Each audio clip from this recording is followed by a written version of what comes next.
What is this place? 700 years ago, a monk who defied the teachings was sentenced here. Oh, the traitor Omega, yeah? Omega's loathing of Yevon has turned him into a fiend. They say he liked it underground, out of the light. So, he's here? Scared? Not a chance. Hello everybody, and welcome to another video. Today we are going to be exploring the Omega dungeon. Literally just got here by choosing this location on the airship destination list. That's pretty much all the story you get for the Omega dungeon. It's a place where a guy hated Yevon. It's kind of weird because it makes me question, was he a good guy or was he a bad guy? I actually don't need to save the game. I don't know why I'm doing that. It makes me question whether he's a good guy or a bad guy, because we sort of don't like Yevon either. But he died, he became a fiend, right? So he's obviously pretty dangerous, and we come here for whatever reason to deal with him. It's one of those weird story things where it's like, okay, the players are here. Why are they here? Just because. And we get to invent our own reason why we've decided to come. We're going to kill them, though. So this is basically the goal of this video. We're going to descend all the way through this dungeon, show off some of the fiends here, talk about some of the cool stuff here, and defeat two really powerful bosses that are here in the game. Now, these were kind of dangerous enemies at launch, I would say, but then they're really not the worst things in the world. This is why Final Fantasy X's original endgame was kind of lacking, in that the bosses you fight here, they're not a huge issue. Anyway, so these are the first enemies we're fighting here. These things are called the Monoliths. I believe we've seen these before. I'm not sure. One thing in Final Fantasy games is this idea of like a demon wall enemy. There's actually like a boss that you can fight that's a demon wall. And I guess these are Final Fantasy X sort of weird version of them. They're a huge boss in 12, actually. But here's the funny thing. You'll notice I'm spamming Sonic Wings on them. They're not doing anything, right? This is what's so cool, right? These are some of the enemies that just through having Valifor, you can end up killing with no risk at all, simply because he's flying. They have no attacks. Basically, they keep trying to attack him, and it keeps saying out of range, out of range, out of range. Do you know what I just had a weird thought of? Why don't we get like little mini games when we are the Aeons, right? You'll notice Energy Blast there did a sick amount of damage. Why did it do so much damage? Because Valifor's now broken the damage limit because we've updated all of our celestial weapons, all of the crests and stuff, so that's pretty cool. So yeah, these guys are actually really dangerous. They have petrify attacks that will be seriously inflicting to you. They can petrify the entire team straight away, and fighting two of them at once isn't easy. So Valifor's great against them. They're one of the best enemies. You'll see we got a Gorgon's Gaze there. That's a Petrify Strike weapon. Valifor is just really fantastic for fighting those things. And as you guys will see now, yes, we're in a pretty OP endgame dungeon, but we are also wielding all of our final weapons. And you guys are going to get a taste for the kind of damage you can do with these things, bypassing everyone's defense and breaking the damage limit. So Waka does more damage while he's at high health. He's at max health right now. 23,612 damage with a single attack. How crazy is that? Let's quick hit this Master Kuriel over here. 16,000 damage. We just one-shot it. Let's bring Auron in. And with his weapon, he does more damage on low health. So you'll see he only did 7,000.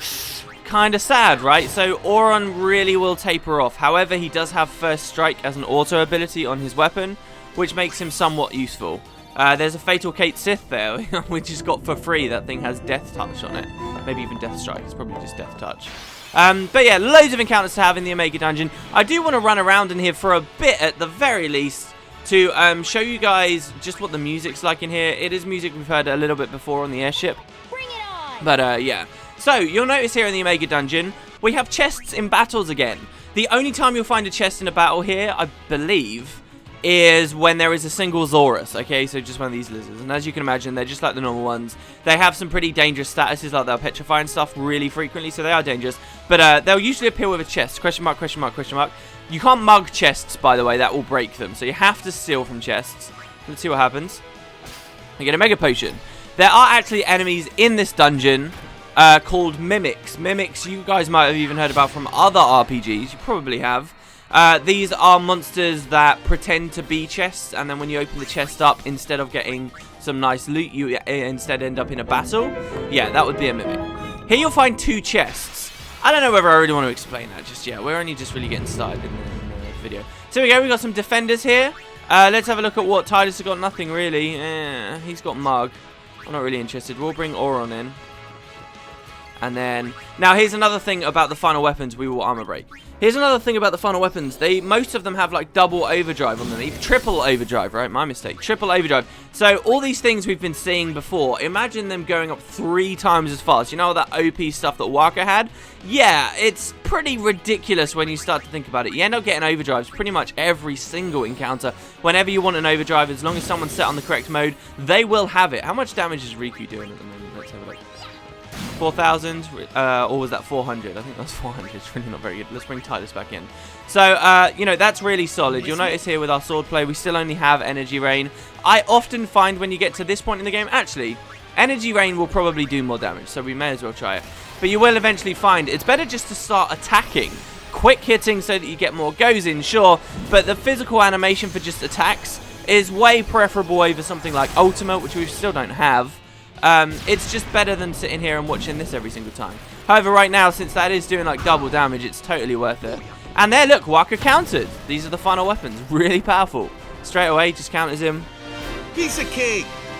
He says there's a piece of cake. Thank you very much, Waka. So there we go. We're going to get a bunch of sphere levels, but I'm not going to worry about the sphere grid. I'm going to ignore those 2 chests. We'll explain how the chests work in here shortly, okay? Here we go. So we got another fight with a chest. Mega Potion. You can't ever really say no to one of those, right? Let's steal from this next one. And we get a Turbo Ether. This is actually really rare. Usually, whenever you steal from one of these chests, you end up getting a Mimic instead of an item just straight up. I don't know why we've been so lucky here, but apparently the game has deigned to give us some crappy items when I'm trying to demo something to you. This is a great place for AP, and because of those chests that are spawning in those battles there fairly frequently, it's actually the best way to get Gil in this game. This Final Fantasy is a little bit different to others. So here's some new enemies, right? We have got armor break on Waka, so we're going to armor break this black element.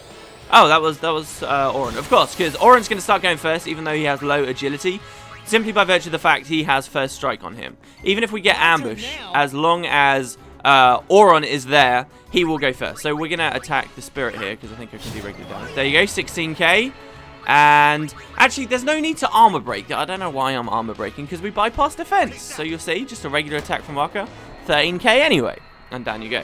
So yeah, Auron will tend to be getting the first attack, even though he has lower speed. But yeah, as I was saying, this Final Fantasy is a little bit different to the other ones. Most other Final Fantasies, whether through design or through like glitches, you can get tons of gold.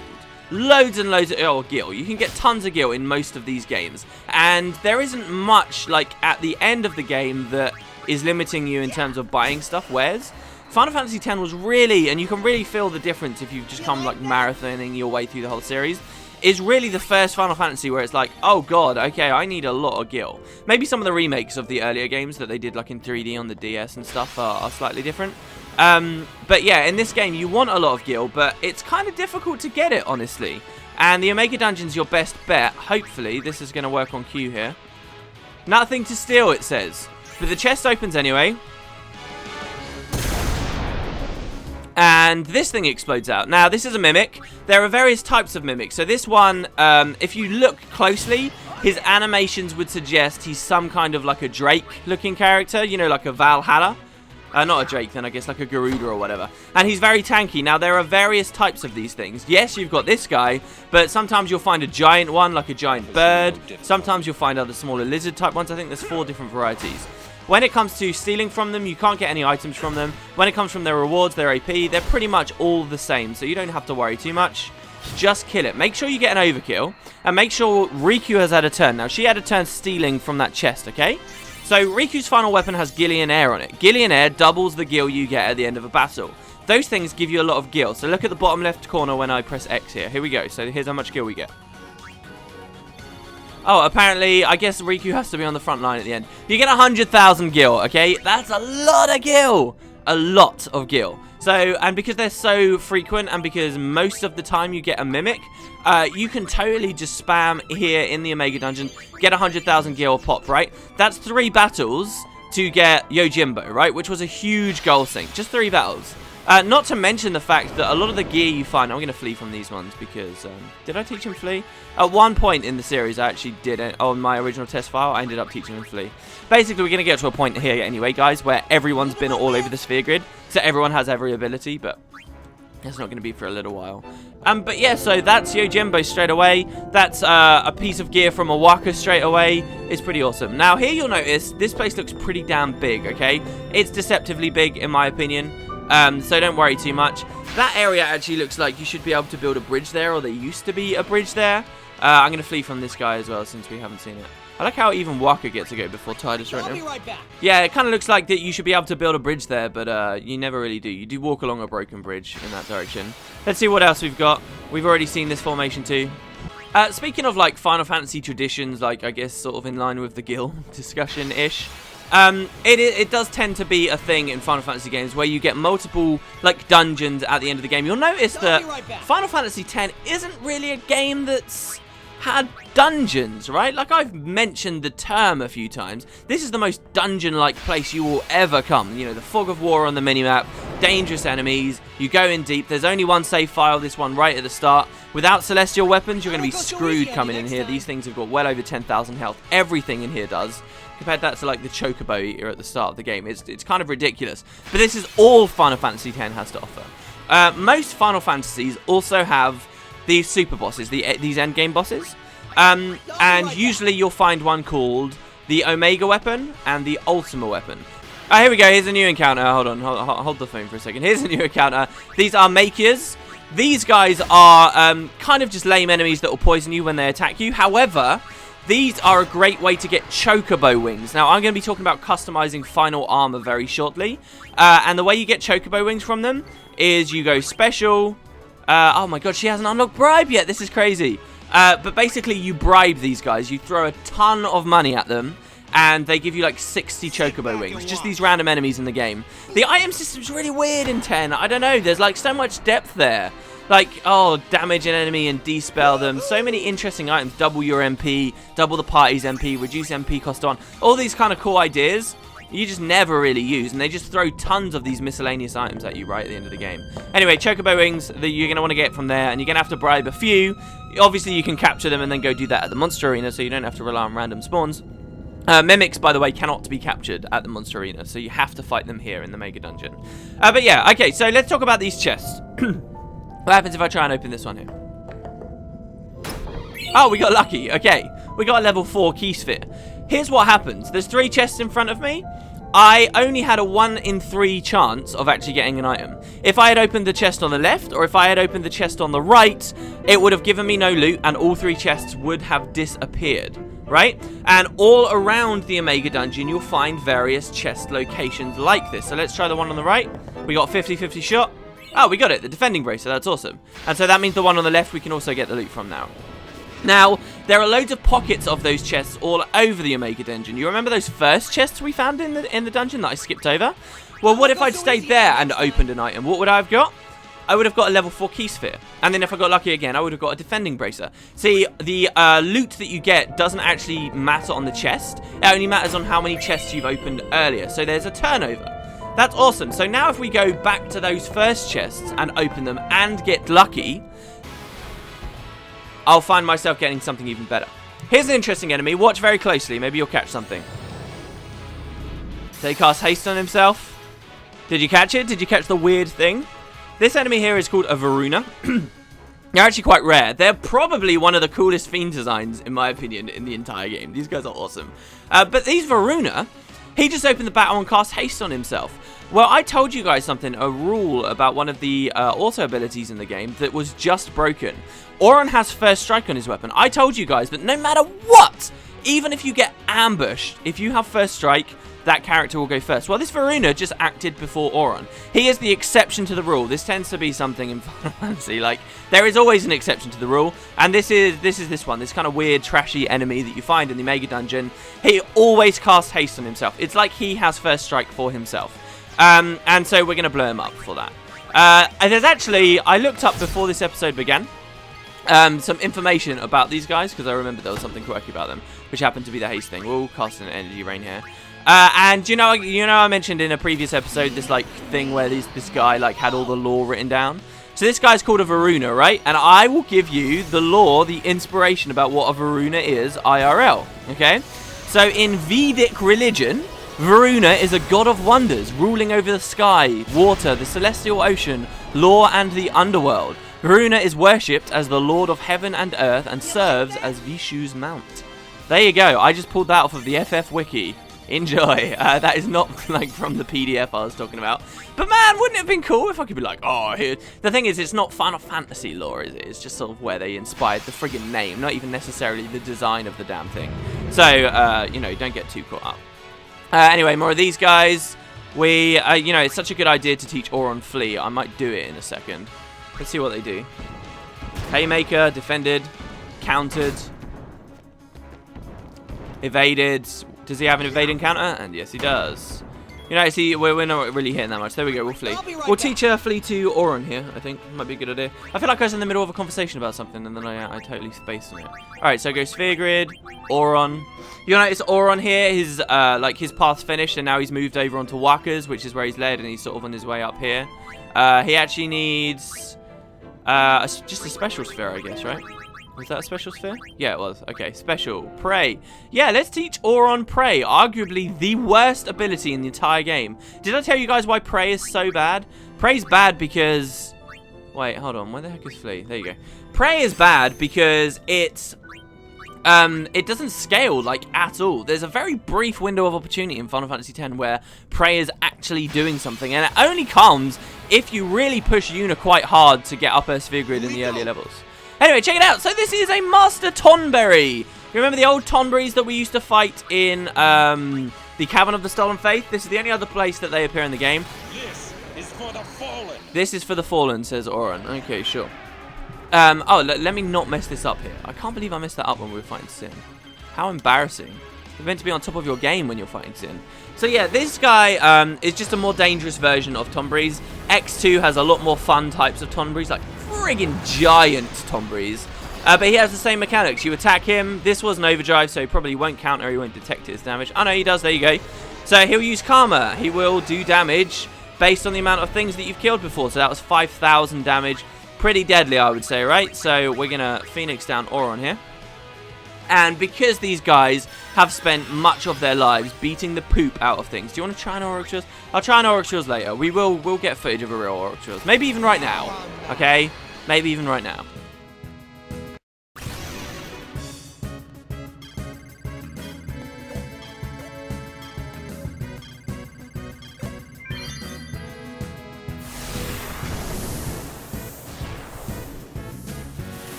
But since these guys have spent most of the adventure beating the poop out of fiends, what you find is it's just you attack, you die, you attack, you die. It's one of these annoying countering enemies with a long animation too that you just want to blitz through as quick as possible with something like, say, an attack rails.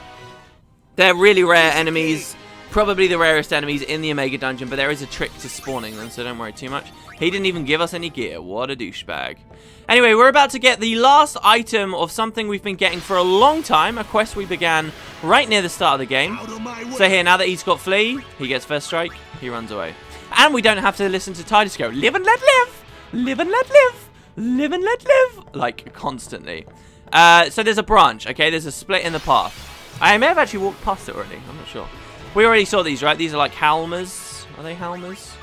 Yeah, I don't know why. I remember the names of, like, the end game enemies. I guess it's because you spend so much longer, like, grinding on them. We really are getting to a point, like, really soon, where I swap us to, like, a later save file.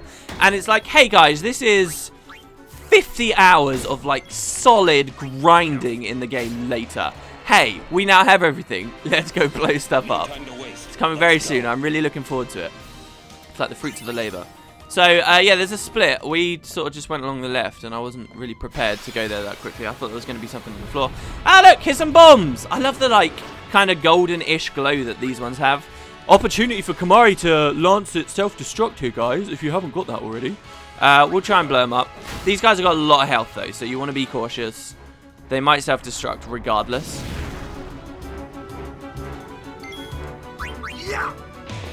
No, they won't. Okay, amazing. And you also notice you've got Energy Rain or Slice and Dice. Honestly, I feel like the multi-hit Slice and Dice may be better. Against single targets in particular. You'll notice his damage does drop, but this is purely just like on how quickly you proc the overdrive. Do you get it on the first turn? Tidus learned Hero. I believe that's from Slayer is killing stuff. So what's Hero, I wonder? Charge an overdrive by using an overdrive? That would be kind of bizarre. What is Hero? It must be killing stuff, surely. Let's have a look. I'm surprised they're actually still learning modes. Hero is when a character defeats a powerful enemy. You'd expect that to only be bosses, but how useless would that be if it was only bosses? So fair enough to the game makers there. So we go, 3 more chests. I'll finish my little... here we go. So we just got ambushed by a Malboro. This guy will use Bad Breath. Thankfully for me, I've already shown you guys Bad Breath in this series. Confuses everyone, blinds everyone. Okay, here's the thing that people get scared of with Bad Breath. They get scared of the confusion, because you get confused, Auron hits Waka for 50,000 damage, and he's dead, right? That's ridiculous. But in truth, Bad Breath, the big issue, he confuses you, and then he blinds you. See, the blind means that Auron's going to try and attack Waka, and then he's going to be blinded, so Waka's going to evade, and then you're going to die to poison. You just constantly attack each other like that. And you're relying on potluck RNG for the Great Malboro to actually, like, spit at one of you and snap you out of confusion himself. That's why you end up dying most of the time. It's the poison, not the confusion. I guess it's a combo of all 3, but yeah. What we're going to do is we're going to flee with Auron straight away. Great Malboro. Those guys you can bribe for Wings to Discovery, which gives you break HP limit, but it costs a lot of money. So, here we go. Here's the end of the chest story. What happens if I get it wrong? What happens if I open the wrong chest? Well, as I said, the chest disappears and you don't get anything, but it also resets the loot. So, this long chain of gear you can get, where you get like a level 4 key sphere first, was it? And then you get 2 bits of gear and then some more stuff, and that eventually goes away, right? So, the way you would do this, so let's just try. Let's open the one in the middle. Wow, how are we still getting lucky? What is this? This one over here. Oh my god. So there you go. We got an encounter. I guess with a mimic. Does that mean we failed? I think that might mean we failed. Let's, I guess we'll just kill this guy over here and see what happens. So, when you don't get any loot, it cripples the entire thing, right? And you won't get all the way up the chain. Now, why do you want to get to the very end of the chain with the loot? Because there is an item at the end called 99 Warp Spheres. Now, Warp Spheres aren't something we've ever had. They're used on the sphere grid, as the name would suggest. And what these things do is they move you anywhere you want. You get 99 of these things, and you move anywhere you want. The problem is, it's in this ridiculous endgame dungeon with tons of chests to open. You slip up once, and it's over. Now, in the original version of the game, you could deal with this. You could open a couple of chests like I have, and then instead of gambling it, instead of risking it, go to a save sphere, save, go back. You know, constant trial and error until you figure out where all of the ones that the RNG has decided you may open, okay? It's like set on your first trip into the Omega Dungeon, so you can continue to research. However, what did they do when they made the International? As if that wasn't hard enough, they decided, no, if you go to a save sphere, then you will reset all of it. And it will shuffle everything again, basically. So, the answer to this game on the international version is you have to just be insanely lucky and insanely persistent. Now, the 99 Warp Spheres, don't get me wrong, they're a pretty insane reward. I should have fled, I don't know, I didn't know. I guess I forgot that Auron actually has flee. Now, that is insane. You could come here with no encounters gear from the Cavern of the Stolen Faith, run around, grab 99 Warp Spheres, and get anything you wanted. Because you just teleport there. So let me give you a great example here. You'll notice these guys really do pack a punch. It's just that we pack a bigger one, so we're okay. Let's look at my Lulu right now, okay? Lulu, oh, wow, and that's bizarre to me. Whoa. That's so bizarre to me. Who the hell was... Jesus, I thought she was over here. I guess she will be later. Alright, so anyway, check it out. Ultima, right? Lulu works her way around. She's got 4 level 4 locks to go through. Well, what if you just take her here to the left, grab double cast, as I've demoed to you guys before, and then frigging warp sphere. Just warp inside all of the level 4 nodes. There you go. You don't need any of the locks. Just warp. And then, whatever, we'll just warp her over to Holy. We'll warp her to every individual magic boosting stat sphere in the entire game. We'll warp her over to Flare over here. There you go. Now Lulu's super OP. Like, the warp spheres are crazy, okay? Funnily enough, there is one type of sphere. That sounds like you can't get any better sphere, right? It's like, what could possibly be better than a warp sphere? One thing can be better than a warp sphere. Look at this. This guy ambushing you. If you get hit with bad breath there, it's game over. I didn't heal. There is one thing better than a warp sphere. It's something called a master sphere. It's a rare drop from the Dark Aeons. The master sphere does exactly what a warp sphere does. Instead of teleporting you to the location, though, it just activates it right out. Now, when you get to the very end of the game, that distinction isn't particularly important. No one at the very end of the game is going to care that much about, you know, saving one ability sphere. But it does mean something when you come to things like activating luck nodes. Fortune spheres are not easy to find in this game at all. And so using master spheres, you can activate them instead. So yeah, here's the bridge I was talking about, and it seems to have been like broken down. There also appears to be a glyph on the wall over here, which we're going to activate. If my movement seems kind of erratic, it's because I'm almost certain that we're missing something on the floor here. In fact, I'm going to equip some no encounters armor in it right now. I think we've seen pretty much every single enemy here. There may be one or two. There's a lot of enemies in the Omega dungeon. Whoa, why am I on Lulu? It's not even Lulu here. So on this save file, it's this halberd here. It's the halberd with no encounters, which we got from Geosagna. So here, let's interact with this glyph.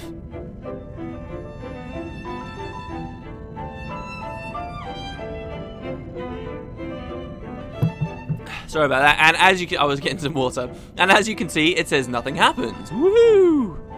Interesting. So, what the plot thickens a little? Not really. It's all just side quest stuff. So over here, check it out. 4 more chests. Let's give it another shot. Friend sphere ×2. Awesome. And we messed up. So there you go. We get a mimic. This is, at the very least, a really good way of proccing mimics and giving yourself a shit ton of gil. In truth, on my test file, I never even bothered with this, and I'm not going to bother with it with you guys here because I'm just not that lucky. I don't think most people are. So there you go. You can see all the chests disappear. That is the mark of failure. So over here on the right, I'm actually lost right now. I'm actually lost. Yeah. Okay. So over here on the right is a scary-looking platform. You don't want to go on that if you want to get all the optional stuff in here. Instead, just loop around back over this way. And what we're looking for is another glyph. This is very similar to the Via Purifico, honestly. Where it's like, oh, hey, yeah, there's this thing. Just go touch this other thing, and then this thing will work again. And then there's not really anything more to it. Down here, I believe, is where we want to go. Yeah, so in this room, you'll see it's really kind of ominous in here as well. I like that it's sort of an endgame dungeon where you do get different assets. Like, how often have we actually been in a proper cave, like you can see here? You know, they're not just reusing crap from elsewhere. Like they do, admittedly, basically, when you're inside Sin. So here we go. We're going to press X.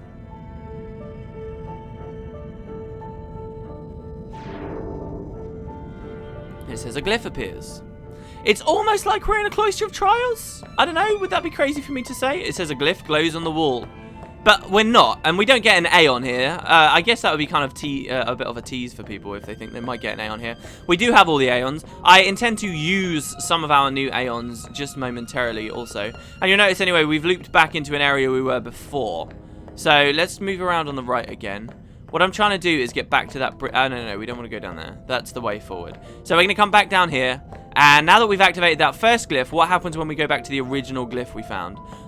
Alright guys, sorry about the awkward cut, we're back. Man, I had to literally go look at my guide to figure this out. Okay, so it's here, right? You'll notice next to this torch, this glowing torch, there's actually something on the floor. I guess this is way easier to see when you're playing in 1080p. I can't even imagine what the original release was like when you didn't even have 720. Press X at this torch, you will see something's at your feet. Albed Primer, Volume 26. There's something funny actually, there was a bug in the game originally where they messed up the Roman numerals here. And I believe this said that this was Albed Primer number 24 or something like that. And it was completely wrong. But yeah, so this is number 26. That's our last Albed Primer. W is equal to Z. And check it out. Titus has achieved the rank of Albed Syndicate. And I believe that means like master or something. So we're actually totally done. And that unlocks something back on the airship for us we'll get after we've left this dungeon here. Yeah, so that's what I was looking for. That's what was concerning me so much. The other thing is this glyph. Let's interact with it. What could this possibly be doing? It says a glyph appears.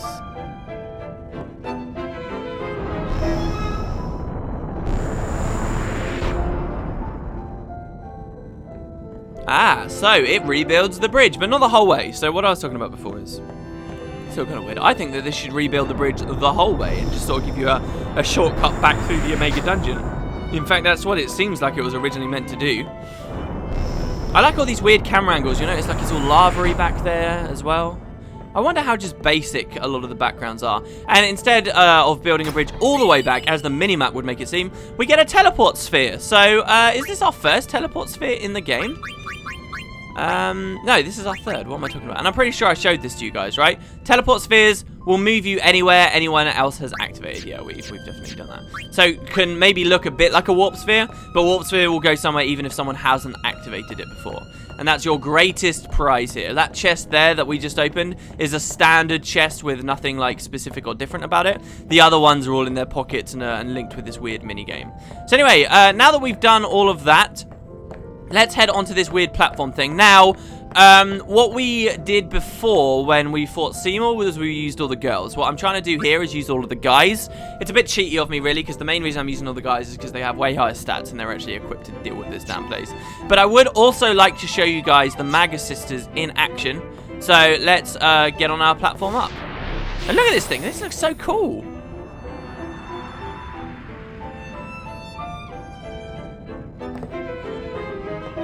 Okay, and go in here prepared, for the love of God. Make sure everyone's on all of their health. Make sure you're ready. Come into this scary-looking chamber here. You're kidding me. I love that completely out of context line that Waka's voice actor had to give. Just act surprised by something. Okay, you're kidding me. Oh, yeah. Check out this guy. Now, there wasn't much of a cutscene here. This is Ultima Weapon. Now, Ultima Weapon and Omega Weapon in the Final Fantasy series are recurring bosses, super bosses usually, that that you have to fight. But this guy isn't that bad. Usually, Ultima Weapon is the more dangerous of the two. You get Omega Weapon and then Ultima Weapon. Usually, Ultima is more dangerous, but in this game, he's a bit of a pushover. This guy has 99,999 health. Now, in the original release, he only had 70,000 health. You've seen the damage numbers that we're hitting here, guys. A single attack reels will kill this dude. He has varying status effects that he can hit you with. Reflect can protect you from them in a big way. What I'm going to do just straight away, though, before any of that, is I'm going to bring Yuna in. And with Yuna, we're going to summon the Magma Sisters and see them in action. I don't know how well they'll do against this boss. He is a dangerous boss. Yuna's stats herself aren't too amazing right now, and obviously they scale off of hers, but we'll see.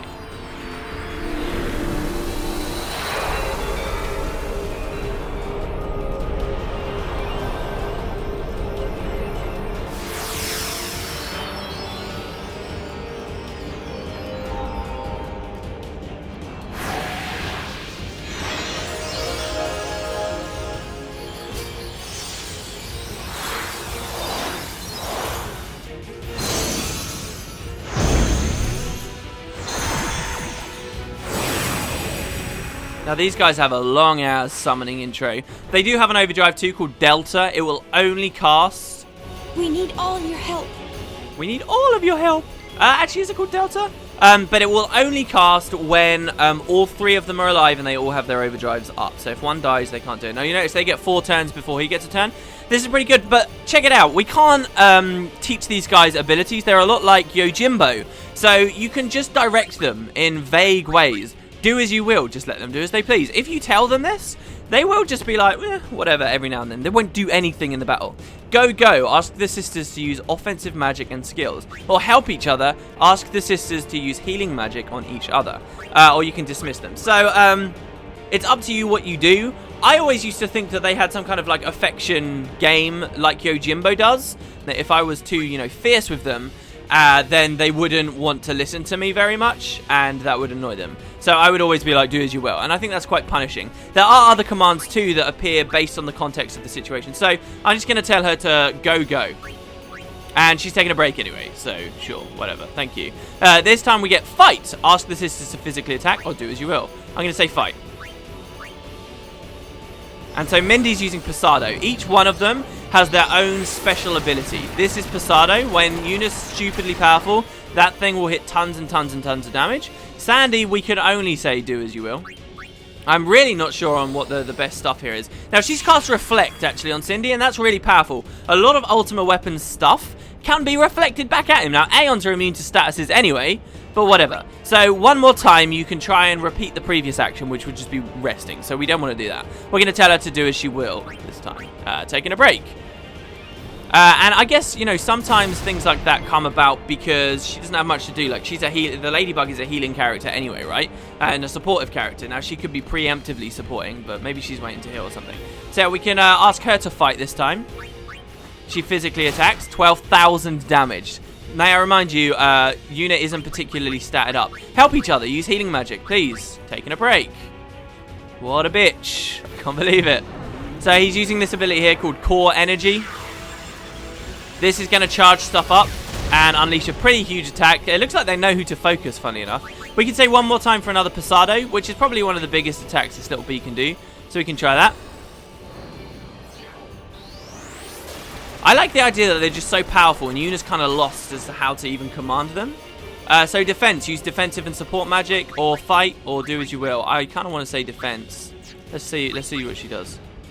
Alright, she's casting haste. That's not really defense. That's really good, actually, though. Sandy hasted is going to be awesome. Please help your friend not die. Auto life. So there you go. They have some powerful skills. And she cast it on the right thing. You're at the mercy of AI here. And we've seen in this game the AI is not necessarily amazing. But Mindy's going to die here. But then she'll be auto lifed. I don't know whether this is going to strip her of her overdrive or not. This will be interesting to see. Yeah, it did. It stripped her of her overdrive. But that's fine. They're still fighting. I should probably shift the focus of this commentary then away from this. Do as you will. There you go, she attacked. Oh my god, friggin' Sandy is the best. She is so cool. Don't say one more time too many times in a row if I were you. You can say, are you alright? Ask the sisters to absorb HP and MP from the enemy. Now, okay, fine, she's taking a break. Do as you will. Okay, so the boss in the background. Okay, this is Razia. This is a huge attack. Look at the damage you get on that, 16,000. On his tail, he has spearing text on him. And it says his name. It says Ultima Weapon. Please help your friends. There you go. There's a cure. It's not exactly good white magic. And it's on the wrong target, but sure.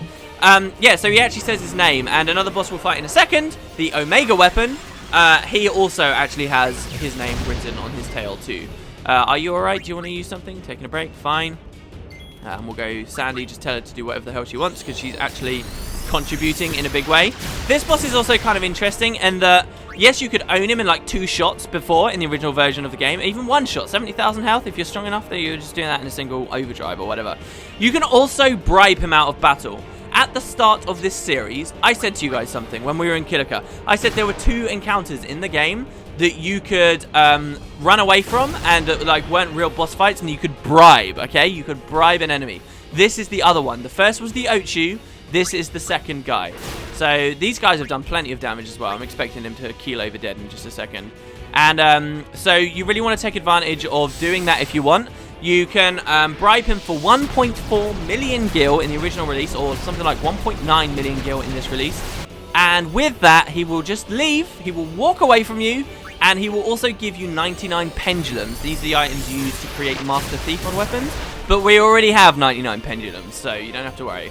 Anyway, one final Razia, and there's the overkill. Down he goes.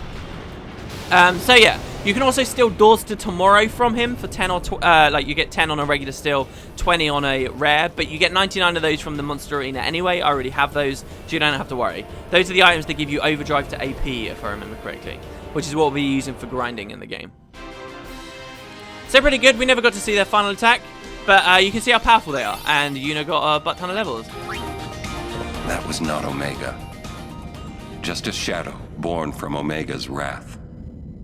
What, so the main man's still around? Come on out, Omega! When we meet, I will send it. I like the idea that you've just bribed him and then they have that conversation. There's no healing to be done. However, what I'm going to do, guys... Oh, we're still on no encounters. Before we travel any further into the second half of the Omega Dungeon, I'm going to go back and save, so I'll see you in a second.